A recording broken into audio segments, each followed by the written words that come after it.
ETF index mutual funds నేర్చుకుని stock మార్కెట్లో రాణించాలనుకుంటున్నారా? వెంటనే ఈ నెంబర్కి కాల్ చేయండి.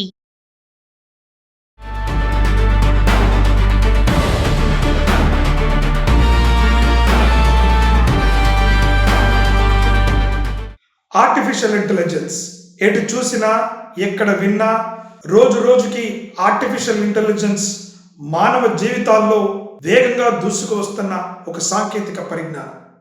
ఈ సాంకేతిక పరిజ్ఞానం ద్వారా ఇటు ఉపాధి ఉద్యోగ అవకాశాలే కాకుండా ప్రభుత్వ ఆదాయానికి కూడా గండిపడుతుందా?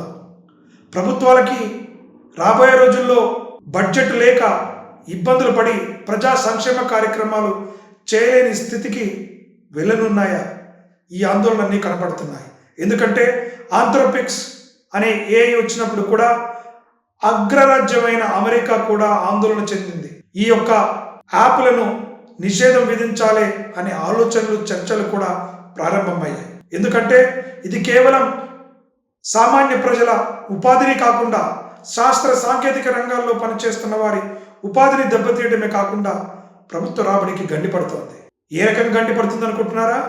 మరి ఒక ఆంథ్రోపిక్స్ అనే యాప్ 100 మంది చేసే పనిని చేయగలిగితే ఈ 100 మందికి ఉపాధి ఉండదు కదా.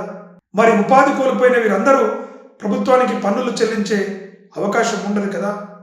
అలాంటప్పుడు ప్రభుత్వాలకు కూడా రాబడి పడిపోతుంది కదా.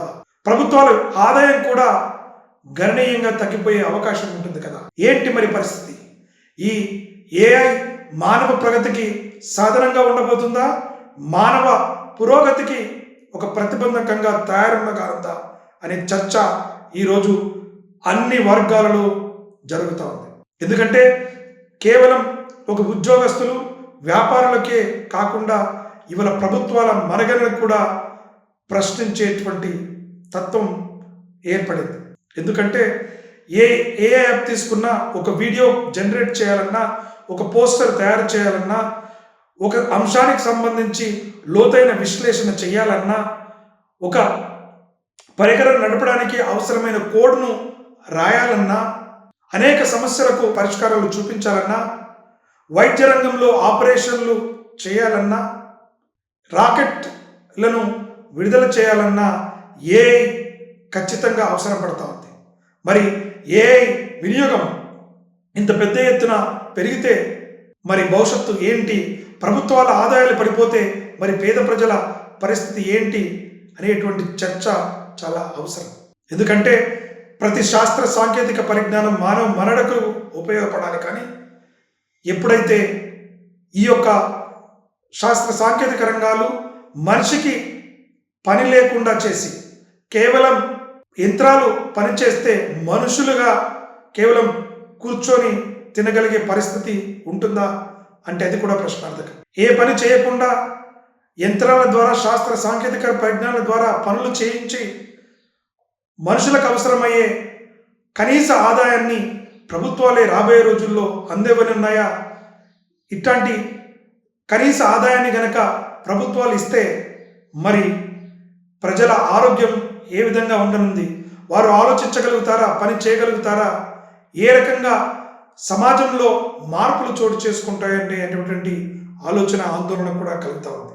ఎన్ని ఉపద్రవ పరిస్థితులు ఉన్నాయని ఊహించినా వాటిని వినియోగించకుండా తప్పులేని పరిస్థితి ఉంది. ఎందుకంటే ఇవాళ అనేక కంపెనీలు సంస్థలు మాట్లాడుతుంది ఏంటంటే మా ఖర్చును తగ్గించుకోవడానికి, వినియోగదారులకు మెరుగైన సేవలు అందించడానికి మాకు ఏఐ టెక్నాలజీ ఎంతగానో ఉపయోగపడుతుంది అని వాదిస్తున్నాయి. మరి ఆదాయాన్ని ప్రభుత్వాలు నిలకడగా ఉంచుకోవాలంటే ఈ ఏఐ రోబోటిక్స్ పైన కూడా పన్నులు వేయాలా?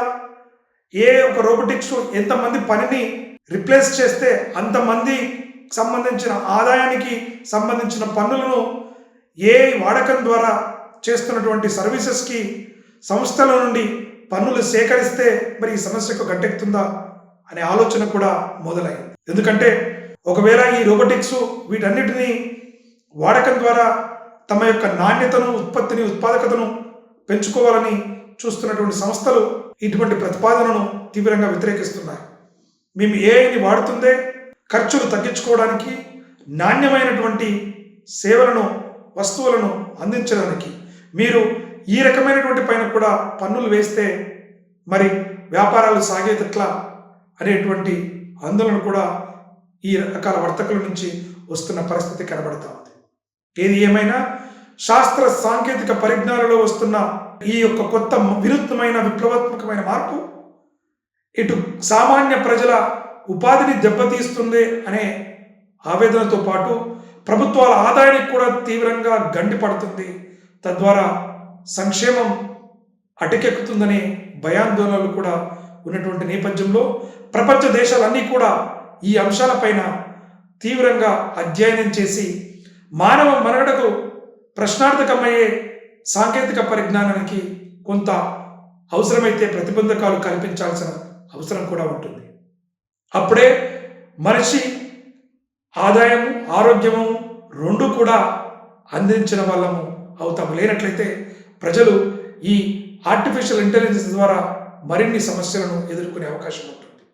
లేదా ఈ ఆర్టిఫిషియల్ ఇంటెలిజెన్స్ ద్వారా మరికొన్ని సేవలు, కొత్త కొత్త రకాలైన సేవలు ప్రజల జీవన ప్రమాణాలను మెరుగుపరిచి నాణ్యమైన జీవనాన్ని కొనసాగించడానికి కృషి చేసినట్లయితే, ఆ అడుగు వేసినట్లయితే ఖచ్చితంగా ఈ యొక్క ఆర్టిఫిషియల్ ఇంటెలిజెన్స్ అనేది ఇప్పుడున్నటువంటి టెక్నాలజీకి కాంప్లిమెంట్ అవుతుంది తప్ప పనిష్మెంట్ అవ్వదని మనం భావించవచ్చు.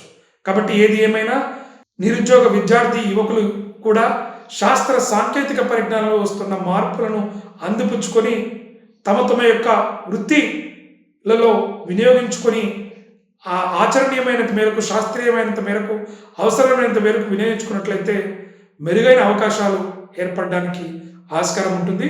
ప్రభుత్వాలు వీటి వినియోగం పైన ఒక కన్నేసి ఏ రకంగా ప్రతికూల ఏదైతే ఇబ్బందులు తలెత్తేటువంటి పరిస్థితులకు పరిష్కరించే దిశగా ఆలోచనలు చేసినప్పుడు ఈ ఏఐ ప్రమాదం కాదు, మనకు అందరికీ కూడా విలువైనటువంటి ఒక గొప్ప జీవితాలను ప్రసాదించే వరంగా మారాలి తప్ప శాపంగా మారకూడదని ఆశిద్దాం.